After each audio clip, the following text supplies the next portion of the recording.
1 João capítulo 5, do versículo 6 até o versículo 12. Prestem atenção nesta leitura e provavelmente, dependendo da Bíblia que você usa, a leitura vai estar um pouco diferente.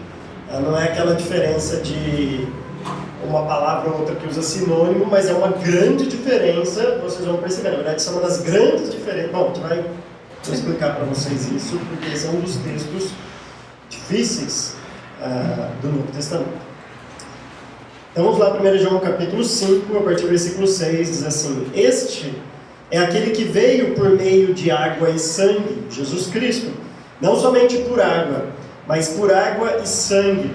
E o Espírito é quem dá testemunho, porque o Espírito é a verdade. Há três que dão testemunho: o Espírito, a água e o sangue, e os três são unânimes. Nós aceitamos o testemunho dos homens, mas o testemunho de Deus tem maior valor. Pois é, testemunho de Deus, que Ele dá acerca de seu Filho. Quem crê no Filho de Deus tem em si mesmo esse testemunho. Quem não crê em Deus o faz mentiroso, porque não crê no testemunho que Deus dá acerca de seu Filho. E este é o testemunho: Deus nos deu a vida eterna, e essa vida está em seu Filho. Quem tem o Filho tem a vida, quem não tem o Filho de Deus não tem a vida. Então alguns talvez separaram aí na leitura, e quando eu chegar neste versículo eu vou explicar um pouco para vocês. Talvez a sua Bíblia consta uma leitura um pouco maior, um pouco mais longa, especialmente no versículo 7 e 8. Algumas Bíblias inclusive está essa leitura entre colchete. Tem um colchete, alguma coisa, e eu vou explicar isso para vocês quando chegar neste versículo, tá? Mas essa é uma das grandes disputas a respeito de manuscritologia, né? Dos manuscritos mesmo que nós temos no Novo Testamento. Então eu vou falar disso quando chegar no versículo 7 e no versículo 8 da nossa exposição. Vocês perceberam que a grande palavra aqui usada em todo este contexto é a palavra testemunho. E isso obviamente nos remete a um tribunal, nos remete àqueles seriados tipo Law and Order, né, que já deve estar na sua 39ª temporada e não acaba nunca, né? Aquele que era o personagem que era um bebezinho na primeira temporada já é o protagonista agora dessa última temporada, né? É um dos seriados mais longos que existem. E eu lembro que, assim, eu sempre gostei muito de Law and Order, né? Muito quando eu era moleque, né? Existia antes de eu nascer, né? Praticamente. E eu sempre gostei muito. E claro, é totalmente fantasioso ali, né? Quando você vê um julgamento na vida real, você não tem nada de legal igual tem naquilo lá, né? Demora, é maçante, não tem aquela dinâmica, né? No seriado sempre tem assim, o caso está indo para um lado até que eles acham uma testemunha. Bom, todo mundo já viu Law and Order aqui, né? Pelo menos sabe o que eu estou falando assim, né? Mas metade do seriado são os policiais investigando, quando investiga, manda para o tribunal, e a outra metade são os advogados lá, promotor, advogado e tudo mais. E aí, o caso está indo por um determinado rumo até que chega uma testemunha, e essa testemunha também achado ali no final do episódio, a acusação ou a advogado de defesa ali está fazendo perguntas que nos levam a crer a inocência, e do nada surge aquela pergunta do promotor. Aquela pergunta que muda todo o episódio e parece que tudo esclarece, mas assim, é sempre assim. Aí você vai ver um julgamento na vida real, não sei se você já viu, não? Que negócio chato. O negócio não anda, é um negócio muito maçante, não é legal, porque é legal da TV, né? O julgamento demora 1 semana, 2 semanas, 3 semanas, aí tem audiência, isso é um negócio chato. Mas na TV é tão legal, né? Um negócio tão assim, dinâmico e bacana. Mas é mais ou menos isso que João está mostrando aqui para nós. João está evocando testemunhas para provar algo para nós. E nós vamos ver o que ele quer provar aqui e qual o valor e por que ele usa essas testemunhas, sendo que na verdade nós poderíamos ter inclusive mais testemunhas. Então o texto é dividido aqui do versículo 6 até o versículo 9 sobre as testemunhas em si a respeito de Jesus Cristo.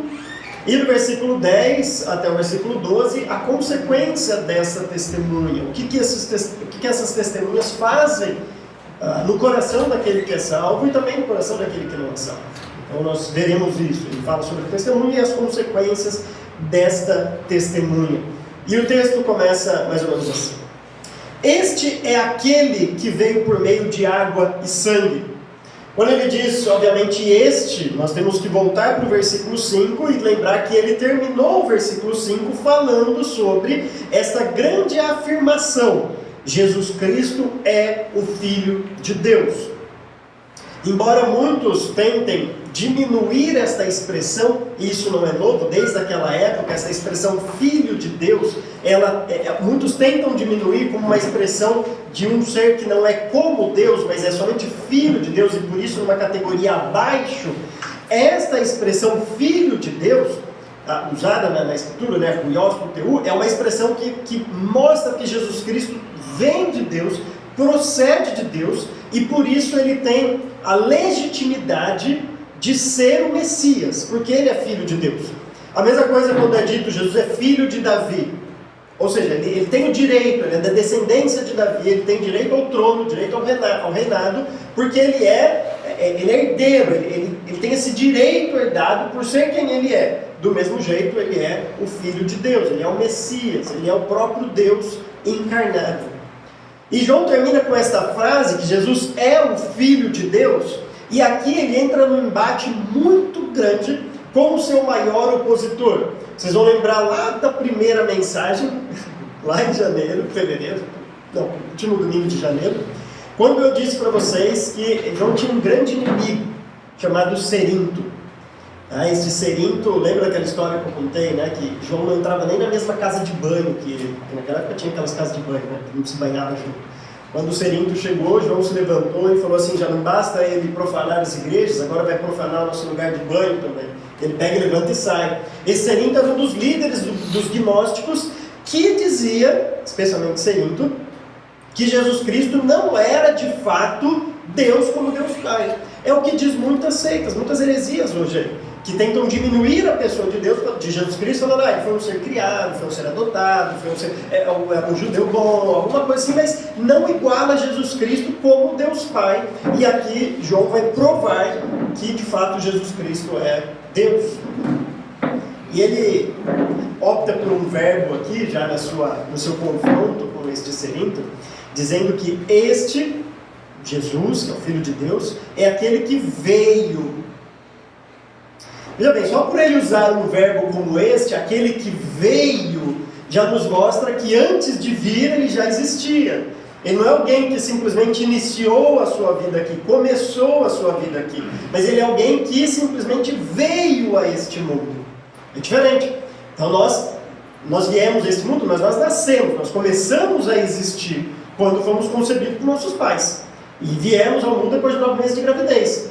Jesus não. Jesus veio ao mundo porque ele antes já existia. Lembra que João já deixou isso claro na sua carta, né? No capítulo 1, capítulo 2, quando ele fala que o que era desde o princípio.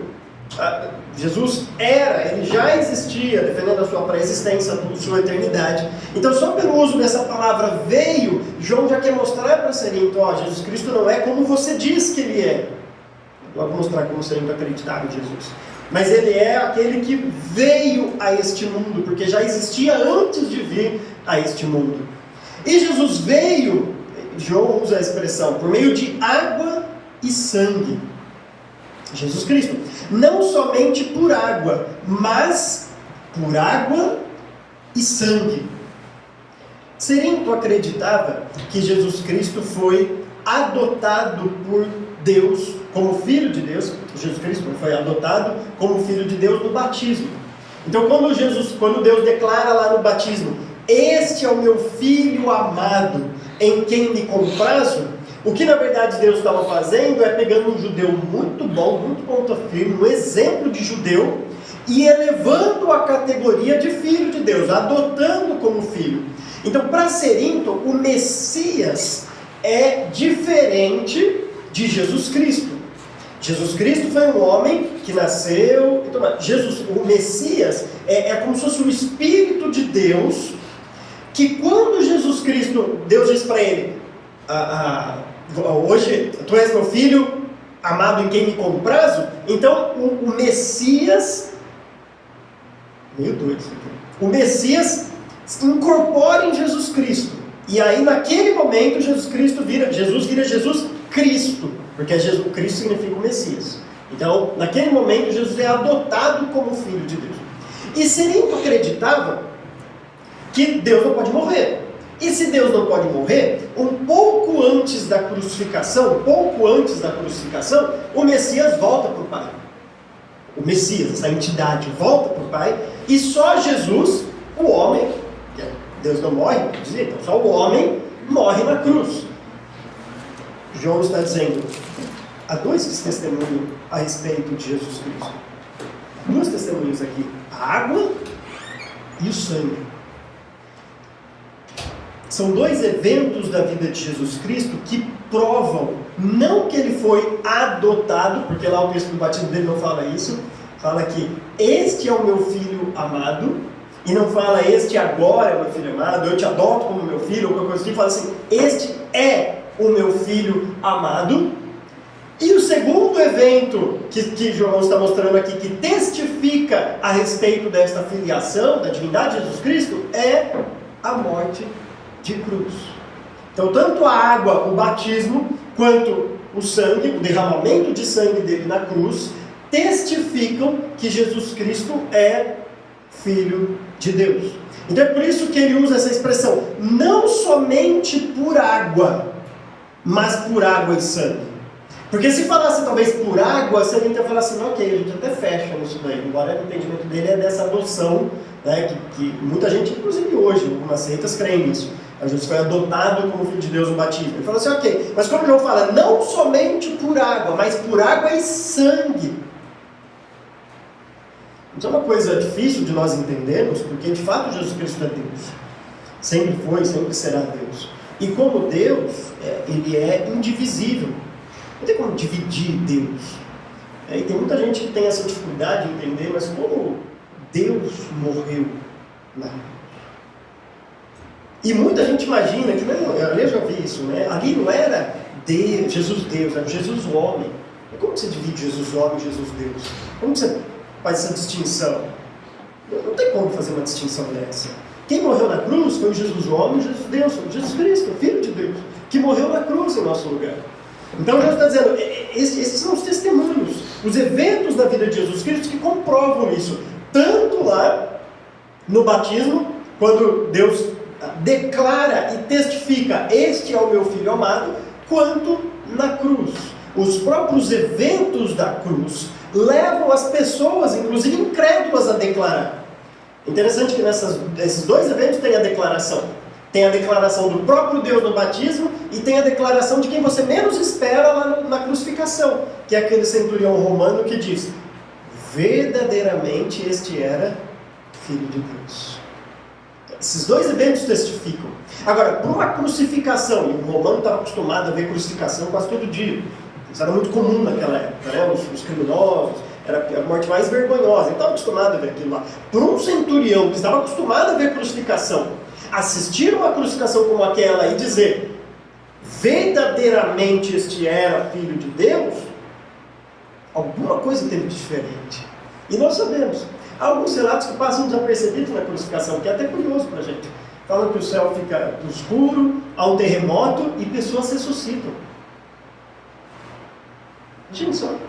Jesus Cristo morre e levanta um parente seu ali e começa a andar pela rua. E um monte de pessoas ressuscitando dos mortos. E imagina o véu do templo se rasgando de alto a baixo. Imagina aquele grande terremoto, imagina toda a escuridão. Tudo isso leva um centurião romano. Imagina as outras pessoas, a reação de todos, dos judeus, de todas aquelas pessoas que estavam ali, dizendo, verdadeiramente este era o Filho de Deus. O que João está dizendo então é que esses dois eventos testificam a divindade, a filiação de Jesus Cristo com o próprio Deus. Mas aí João vai apelar para uma terceira testemunha. Por quê? Porque era parte da lei, e era comum naquela época, que ninguém podia aceitar uma acusação. Ninguém podia ter menos de 3 testemunhas. Para você acusar alguém, isso vem lá da lei mosaica, se você acusar alguém, você precisava de 3 testemunhas pelo menos. Isso era um padrão, isso era a regra do judaísmo e da civilização ali. Então, quando alguém só falou assim, eu vi o cara fazendo isso e tudo mais, você sozinho não podia fazer nada. Você precisava de mais 2 testemunhas para levar com você, e aí sim funcionava como um testemunho, senão, não valia. Interessante quando Paulo fala lá em Timóteo, né? Não aceite acusação contra um presbítero, a não ser com 3 testemunhas. E muita gente pensa ali, né? Tá vendo? O presbítero, como ele é mais importante, o líder, né? Precisa de 3 testemunhas. Não, o que Paulo está dizendo ali é: trate o líder como você trataria contra qualquer outra pessoa. Qualquer outra pessoa. Todo mundo precisa de 3 testemunhas. Então, o líder também. É que por líder, geralmente é muito mais fácil ter aqueles motinhos, alguém chegar e começar a falar alguma coisinha, falar: tô achando que esse cara aí, não sei não, o que você acha? Vamos levantar uma acusação contra ele, tal. E Paulo está falando: se vier 3, você leva a sério. Se vier uma só, você descarta. Então o testemunho de 3 testemunhos ali eram válidos. E de 1 ou 2 não. Então por isso que João vai dizer assim, continuando: e o Espírito é quem dá testemunho.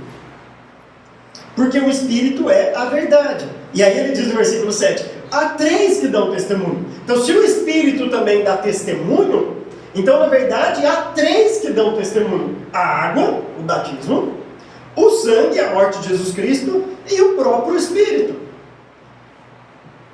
E aqui João diz, né, porque o Espírito é a verdade. O que se espera de um testemunho? Você já viu, mais uma vez, um julgamento, né? Pelo menos lá no Law & Order, que é bonitinho, que é tudo legal, né? Eles pegam a Bíblia, põe lá, daí você tem que pôr a sua mão lá em cima da Bíblia. Assim, eu juro falar somente a verdade, nada mais que a verdade, não sei o que lá da verdade, tal. Tem gente que fala assim: vou para fora pra lá e difama, e isso é até crime, né? Mas você tem que falar isso. Por quê? O que se espera de uma testemunha é o quê? Que se diga a verdade. Ele não minta. É o mínimo que você espera de um testemunho. Aliás, toda testemunha você tem que agir com aquela questão da boa-fé, de acreditar que está falando a verdade. Porque senão, você toda hora fala assim: eu acho que ele está mentindo, eu acho que ele está mentindo, eu acho que ele está mentindo. Você tem que pronto acreditar que está falando a verdade. João então aqui está mostrando que o Espírito Santo, ele não dá só um testemunho verdadeiro, ele é a verdade, por ele também ser divino. E o próprio Jesus Cristo já tinha dito que o conselheiro que viria daria testemunho dele, porque ele é o Espírito da verdade. Se vocês derem uma olhada lá em João 15, último versículo de João 15. Olha o que Jesus vai dizer a respeito do Espírito. Versículo 26 e 27. Os 2 últimos versículos de João 15 diz assim: quando vier o conselheiro, que eu enviarei a vocês da parte do Pai, o Espírito da verdade, que provém do Pai, ele testemunhará a meu respeito, e vocês também testemunharão, pois estão comigo desde o princípio.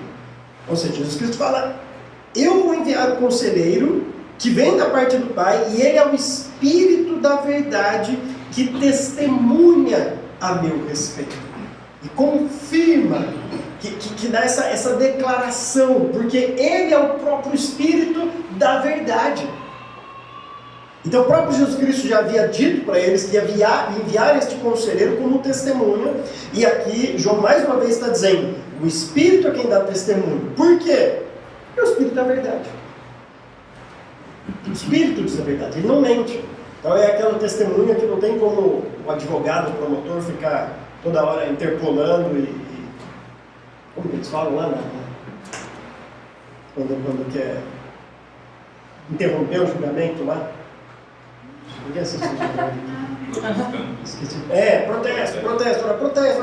Você não tem como protestar contra o Espírito Santo. Obrigado. Também que assiste. Não tem. Protesto. O Espírito é verdade.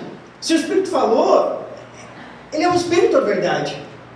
Então, logicamente, quando João fala da água e do sangue e ressalta o Espírito como quem dá testemunho, porque ele é da verdade, mas depois vai falar de 3 testemunhos, perceba que na verdade o que ele quer mostrar aqui pra gente é que o Espírito de todos esses, obviamente, é quem mais dá testemunho. Porque primeiro ele fala da água e do sangue, e fala o Espírito é quem testemunha, porque ele é da verdade. A água não é verdade, o sangue não é verdade, isso assim são eventos. Mas é diferente falar de uma pessoa da Trindade que é o próprio Deus também, o Espírito, que é a verdade. Para depois dizer, mas os 2 também testemunham, são 3 que testemunham. Grande disputa nos manuscritos, porque o meu texto diz assim: há 3 que dão testemunho: o Espírito, a água e o sangue. E os 3 são unânimes.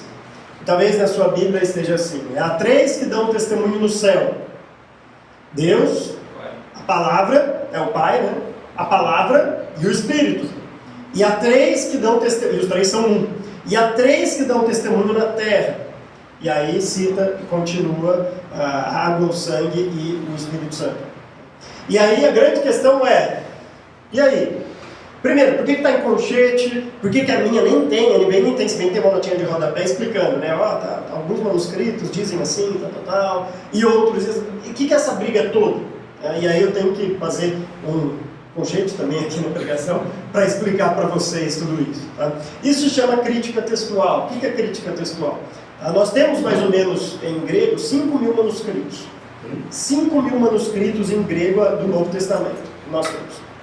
Dentre estes manuscritos, você tem uma porcentagem de igualdade e de diferença entre eles. Então tem manuscritos desde o segundo século, que é o papiro P46, é um dos mais importantes que existem, até manuscritos aí do século 1000, 1100, 1200, entendeu? Você tem 1000 anos de diferença dos séculos. Você tem papiros, manuscritos bizantinos no Ocidente, latinos, enfim, você tem vários manuscritos. Então você tem o Novo Testamento espalhado por tudo aí, só que a gente não tem o original. Porque, obviamente, é papel.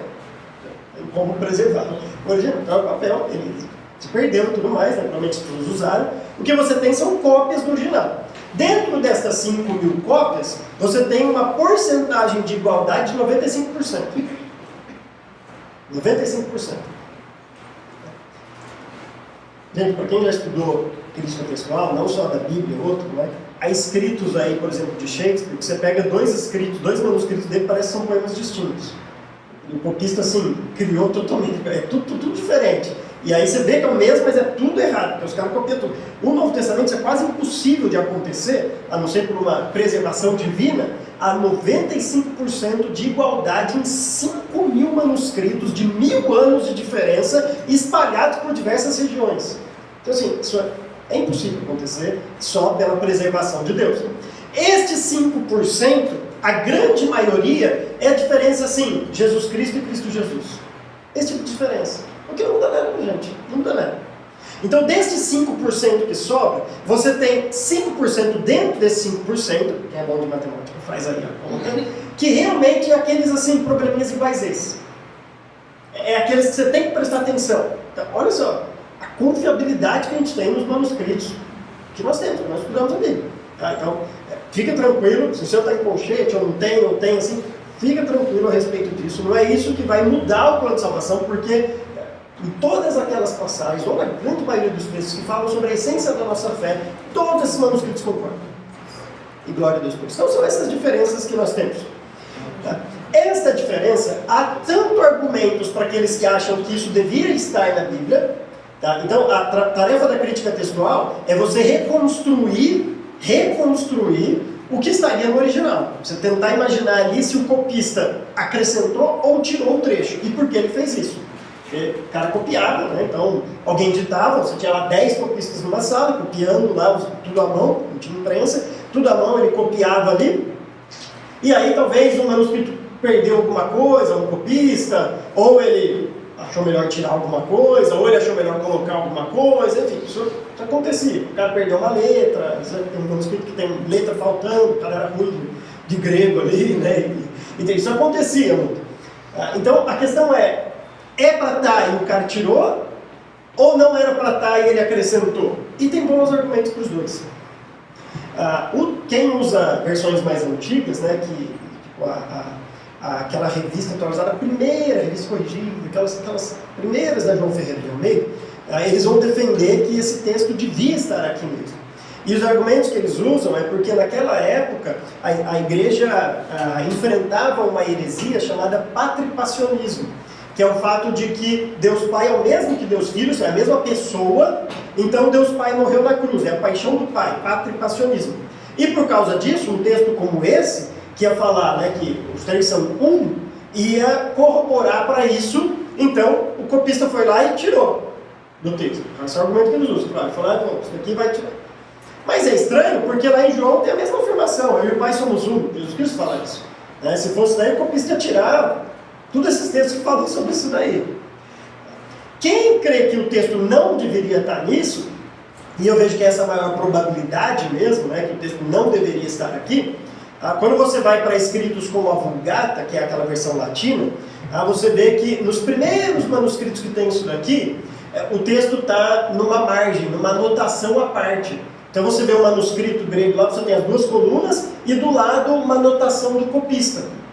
Provavelmente ele olhou esses 3 testemunhos aqui e remeteu a ideia de 3 testemunhos no céu, na terra e tudo mais, e fez uma anotação na margem. Essa anotação na margem, com o tempo, as pessoas pegando o manuscrito e copiando, ela entrou como parte do texto ali. Por que para mim faz mais sentido além disso daqui? Primeiro porque você está falando, esses 3 testemunhos do céu e na terra fugiria totalmente do argumento de João, aqui da linha de raciocínio dele, não faria sentido nenhum. Ele não está falando de Deus Pai, de Filho e tudo mais. Segundo, porque o próprio Filho testemunharia dele mesmo. O testemunho aqui é sobre o Filho. E aí João estaria falando assim, 3 que testemunham no céu. O Pai, a Palavra e o Espírito. Sobre quem? Sobre o Filho. Então, o Jesus ia testemunhar sobre ele mesmo.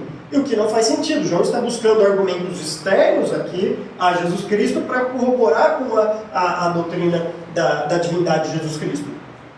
E João nunca usa, aliás, os escritores do Novo Testamento nunca usam a palavra Pai como a palavra Logos, que é a palavra para Jesus. Geralmente eles falam Deus e a palavra, e quando fala Pai, eles usam Filho, para fazer essa questão de Pai e Filho. Seria a única ocasião no Novo Testamento que você tem Deus e a palavra. Pai e a palavra no texto. Então, é provável que isso não tenha vindo de João. Alguém acrescentou, com o tempo isso foi entrando, e por isso que as versões trazem esse colchete para dizer para você assim, há uma disputa nisso daí. Há uma disputa. A NVI já tomou a posição dela na disputa, porque ela tirou. Ela tirou mesmo, colocou na última da pé, dizendo assim, não é para estar aqui. Alguns pensam que tá. Enfim, se você um dia estudar e chegar no conclusão que devia estar, fica tranquilo, a gente vai ser amigo, irmão, desse mesmo jeito. Mas para mim parece que não deveria estar aqui. Bom, fechando esse conceito, né, quando o William orou aqui, ele falou assim que a aula das crianças e a nossa aula também, quase virou uma aula aqui mesmo, né? Mas fechando esse conceito de aula, voltando para a nossa pregação, então o que João está dizendo, eu não vou ler o conceito para aqueles que estão aí na Bíblia, então ele está dizendo assim, há 3 que dão testemunho, o Espírito, que agora vem primeiro por ser mais importante, e a água e o sangue, e os 3 são unânimes. Mas é unânime porque eles estão dizendo a verdade, não é unânime por causa daquela história combinada. Sabe? É igual aqueles alunos, né, que não fizeram a prova, chegaram atrasados, não conseguiram fazer a prova, e aí falaram assim, bom, agora a gente tem que contar uma mentira, né, para falar lá para o professor que a gente perdeu a prova. Eles falaram assim, vamos falar que pneu do carro furou. Tá, legal, vamos todo mundo falar, vamos falar.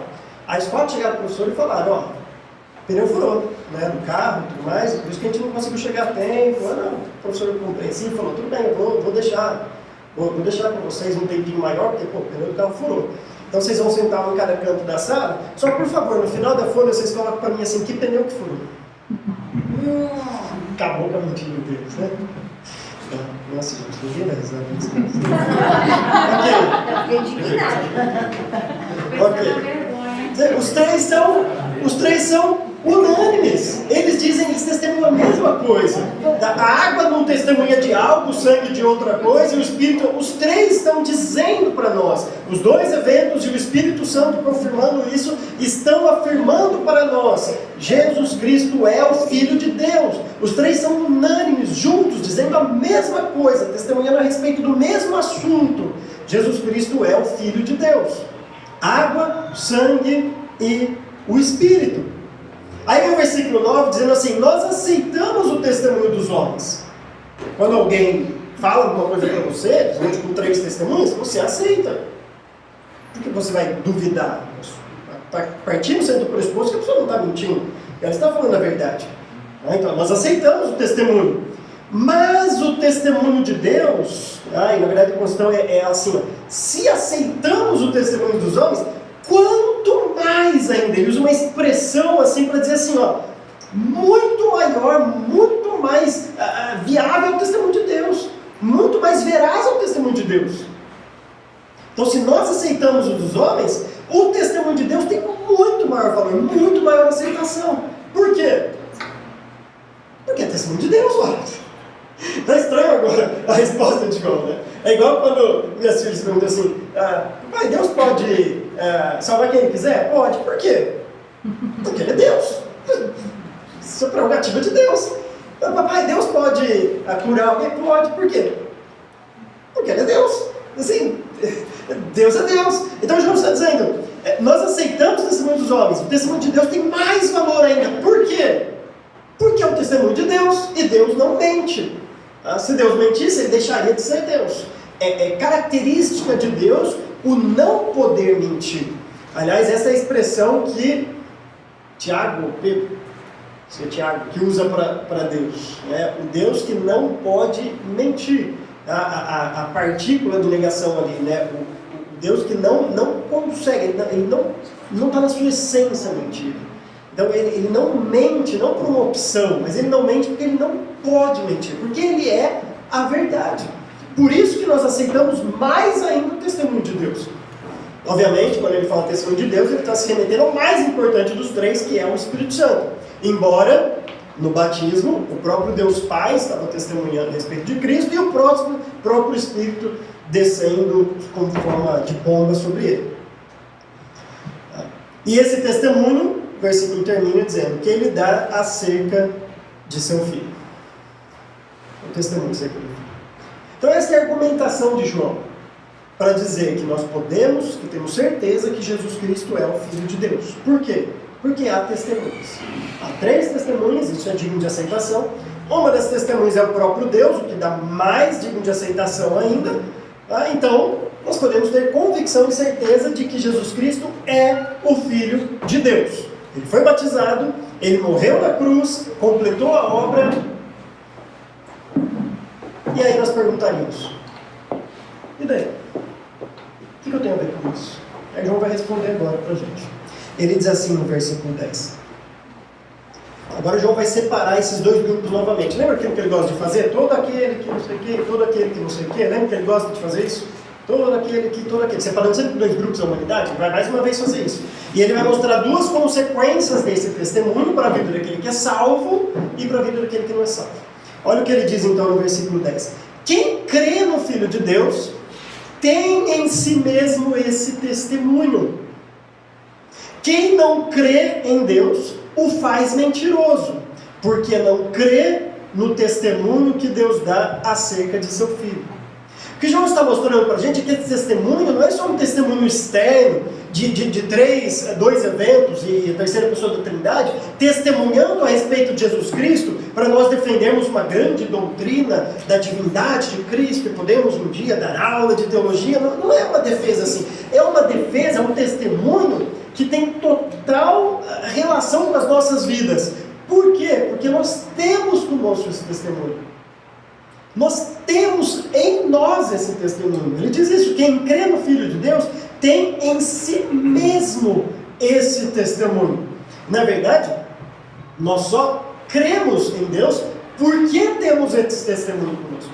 Porque se o Espírito Santo é um desses que testemunham, e o Espírito Santo é quem convence o homem do pecado, da justiça e do juízo, é só por causa deste testemunho a respeito de Cristo, de quem é Cristo, que nós então cremos em Cristo. Então a primeira grande diferença é essa, é a crença. Por outro lado, quem não crê em Deus, o faz mentiroso. Ele está protestando diante do testemunho divino. O Espírito Santo está dizendo, Jesus Cristo é Deus, e ele protege. Não é mentira, isso é fake news. Está aí a checagem, né? Daí vem o UOL. O UOL agora é um portal de checagem, né? O UOL nunca foi tão requisitado. O UOL, não, é piada. O UOL é que ninguém nunca levou a sério. O UOL agora ele é o grande... aquele que dita o que é a verdade e o que é mentira. Você vai lá no UOL, tem lá o portal de checagem para ver o que é fake news e o que é a verdade. Aí vem o cara vai lá e fala assim, o UOL está dizendo aqui que isso é fake news. Não é na verdade não. Ou seja, ele está fazendo de Deus um mentiroso. Ele está falando assim, Deus está testemunhando que Jesus Cristo é o Filho de Deus, mas ele não crê nisso. Se ele não crê, ele está indo contra esse testemunho e fazendo do próprio Deus um mentiroso. Perceba a gravidade de alguém que está rejeitando a Cristo como seu Salvador. Olha a gravidade disso. além dos seus pecados, que já seria o suficiente para condená-lo para toda a vida, assim como os nossos, se nós não fôssemos salvos, além disso, ele peca mais uma vez, rejeitando o testemunho de Deus e chamando Deus de mentiroso, mesmo que ele não saiba disso. Mesmo que ele não está fazendo isso consciente, mas ele está chamando Deus de mentiroso. Porque não crê no testemunho que Deus dá acerca de seu Filho. Antes de entrar para a segunda implicação para as nossas vidas, agora João vem definir só agora, ele devia fazer isso lá no começo, né, João? Mas só agora ele vai falar que testemunho é esse. Porque, claro, ele tem que definir para mostrar a segunda implicação. Então ele diz no versículo 11, e este é o testemunho. Que até agora ele só falou, eles testemunham, eles testemunham, eles testemunham, eles testemunham, eles testemunham. Aí tu fala assim, testemunho o quê? O que você está falando, João? Ele fala assim, este é o testemunho. Deus nos deu a vida eterna e esta vida está em seu Filho. João está dizendo, não é uma defesa da filiação de Jesus Cristo, que ele é o Filho de Deus, só para você saber que ele é o Filho de Deus. É porque disso depende a sua vida eterna. É porque disso depende a sua salvação. Lembra que João está escrevendo para nos dar certeza, segurança da vida eterna. E ele está aqui dizendo, se você rejeitar Jesus Cristo como Filho de Deus, caiu por terra toda a salvação. Não tem como. Se você for para essa onda aí dos gnósticos como Serinto e dizer que não, Deus não morreu na cruz, só Jesus Cristo morreu, sinto muito, mas foi um homem morrendo na cruz como qualquer outro. Nós temos que crer que Deus, o homem encarnado, nasceu aqui. Não foi só um nascimento, foi uma encarnação. E ele passou por tudo que ele passou, foi batizado, atestado, atentado no deserto. Deus declarou, este é o meu filho amado, ele morreu na cruz, ressuscitou. Deus e homem mesmo. Porque disso depende a nossa salvação. O Messias precisava ser um homem para ser o nosso representante. Porque ele precisava ser um como nós. Assim como Adão foi aquele que pecou e por isso o pecado passou a todos os homens, ele é o primeiro representante da raça humana. Assim nós precisamos de um novo representante para que esta morte alcançasse a humanidade, porque não foram os anjos que pecaram, foi a humanidade que pecou. Então nós precisávamos de um homem morrendo na cruz. Por outro lado, nós precisávamos de Deus morrendo na cruz, porque o nosso pecado ofendeu a santidade infinita de Deus. Eu já disse aqui, inclusive nessa mensagem de 1 João, mas se todos nós aqui, toda a humanidade morresse na cruz, a gente só ia para o inferno mais rápido. Não adianta nada. Porque nós nunca chegaríamos aos pés da dignidade daquele que foi ofendido. Então precisava de alguém infinitamente santo para pagar alguém, o pecado contra um ser infinitamente santo. Por isso que nós precisávamos de um substituto que fosse Deus, homem. João está dizendo, esse testemunho é fundamental para a nossa vida eterna. É fundamental para a nossa salvação. Por isso que é com base nisso que hoje nós diferenciamos aquilo que é de fato a verdade, mesmo que algum pense diferente de nós, por exemplo, em outras denominações, que nós podemos chamar de irmãos, daquilo que é seita e heresia. Porque se tem alguma diferença na crença de Jesus Cristo, quem ele é e a sua obra, acabou. Tudo vai por água abaixo. Tudo vai por água abaixo. O cara pode até achar ter diferenças escatológicas, ter uma diferença outra hermenêutica, achar que o texto aqui devia ser maior ou menor. Ele pode ter diferenças assim, sem problema nenhum. Pode uns batizam por imersão, por aspersão, não tem problema nenhum essa diferença. Agora, falou que Jesus Cristo não é Deus, diminuiu a pessoa de Jesus Cristo e a sua obra, acabou, não é salvo. Foge que não é irmão em Cristo. Não tem conversa. Não tem conversa. Então já está falando, este é o testemunho. Deus nos deu a vida eterna e esta vida está em seu Filho. De modo que vem então a segunda implicação para as nossas vidas. Versículo 12 diz, quem tem o Filho, tem a vida. Quem não tem o Filho de Deus, não tem a vida. Simples assim. Se a vida está em Jesus Cristo, obviamente então, quem tem o Filho, tem a vida. E quem não tem o Filho, não tem a vida. É tão simples e tão profundo ao mesmo tempo, que uma vez eu conheci uma história, eu já contei aqui para vocês há uns 2 anos, então muitos não estavam aqui. E eu conheci um pastor uma vez que falou para mim, falou, na minha igreja ali tem um cara que um dia foi no consultório médico e não tinha nada para fazer, tinha um Novo Testamento ali na cabeceira, ali, né? Um mesinho no sofá. O Novo Testamento. Ele começou a folhear aquilo ali, tal, e caiu nesse versículo. Sozinho. Ninguém pregou para ele, nada. Só abriu a Bíblia e caiu aqui. E ele, esperando consulta do médico, leu esse versículo. Quem tem o Filho tem a vida. Quem não tem o Filho de Deus não tem a vida. Ele parou e pensou, bom, é difícil, né? Se eu tenho filho, eu tenho a vida. Se eu não tenho filho, eu não tenho a vida. Eu quero ter a vida. Então o senhor traz esse filho. E ele procurou uma igreja evangélica só para assim, terminarem o serviço, né? Mas perceba que Deus não precisa de nada para salvar alguém, né? A não ser a sua palavra. Se Ele quiser, Ele coloca a palavra na mão de alguém, abre o entendimento e a pessoa crê em Cristo. E foi exatamente isso que aconteceu com essa pessoa no versículo tão óbvio. A conclusão de João é a mais óbvia de todas. Se a vida está em Jesus Cristo, então não existe universalismo, não existe salvação à parte de Jesus Cristo. Quem tem o Filho tem a vida. Quem não tem o Filho não tem a vida. Simples assim. Eu tenho que terminar com 2 aplicações agora para as nossas vidas. A primeira é a mais óbvia de todas. Nós temos o Filho. Porque se você não tiver o Filho, você não tem vida. O que João está dizendo é que a pessoa continua morto no seu delito e pecado. A pessoa continua morto-vivo andando aqui nesta terra, como o Efésios vai descrever. Porque se a vida vem por meio do Filho e eu não tenho Filho, eu continuo então no meu estado de morto, porque é justamente Jesus Cristo quem me vivifica, como Efésios capítulo 2 diz. Então se a pessoa não tem o Filho, ela está morta em seus pecados. Veja bem, não é que ela vai ter a morte eterna, ela já está morta. Não é que ela vai ser condenada. João diz, ela já está condenada, porque ela não tem o Filho. Mas irmãos, se temos o Filho, glória a Deus por isso. Porque nós não estamos mortos.